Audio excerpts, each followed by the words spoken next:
তো হাই বন্ধুরা, সবাই কেমন আছে? আশা করি সবাই ভালো আছো।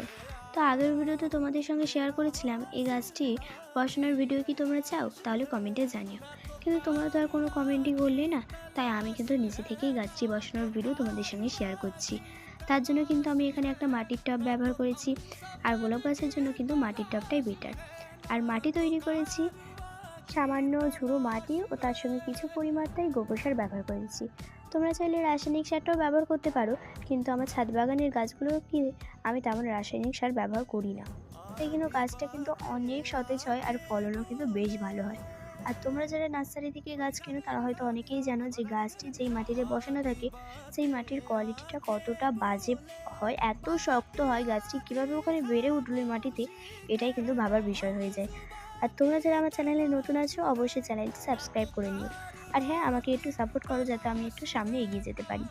গাছটি বসানোর পরেই কিন্তু সরাসরি রোদে দিলে চলবে না, কিছুদিন ছায়াযুক্ত স্থানে রাখতে হবে, নাহলে গাছটি কিন্তু মারাও যেতে পারে। তোমরা হয়তো এতক্ষণ লক্ষ্য করেছো যে আমার গোলাপ ফুল গাছটি সাইজে অনেকটাই ছোট। সাইজে ছোট হলে কি হবে, ফুলটা কিন্তু ভীষণই সুন্দর, কিন্তু এই ফুলের মায়া করলে কিন্তু চলবে না আমাদের। এই ফুলটা কিন্তু কেটে ফেলতে হবে। আর গাছের ভালোর জন্যই কিন্তু ফুলটা কেটে ফেলতে হয়, কিন্তু বাগানিদের কাছে কিন্তু এটাই একটা কষ্টের বিষয় হয়ে যায়।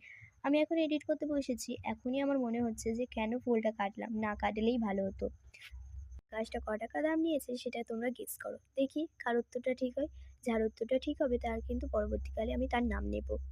আর তোমরা যদি এই গোলাপ ফুল গাছের আইডির নাম জানো তাহলে অবশ্যই কিন্তু আমাকে একটু কমেন্টে জানিও। আর গোলাপ ফুলটা কাটার পর কিন্তু অবশ্যই কাটা জায়গায় ফাঙ্গাস যেন না লাগে, তার জন্য কিন্তু অবশ্যই ফাঙ্গিসাইড বা হলুদ গুঁড়ো ব্যবহার করতে পারো।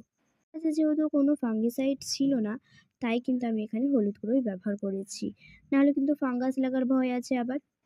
আর কিছুটা হলুদ গুঁড়ো বেঁচে যাওয়ায় কিন্তু আমি গোলাপ গাছের গোড়াতেও দিয়ে দিয়েছি। কেমন লাগলো জানি। বাই।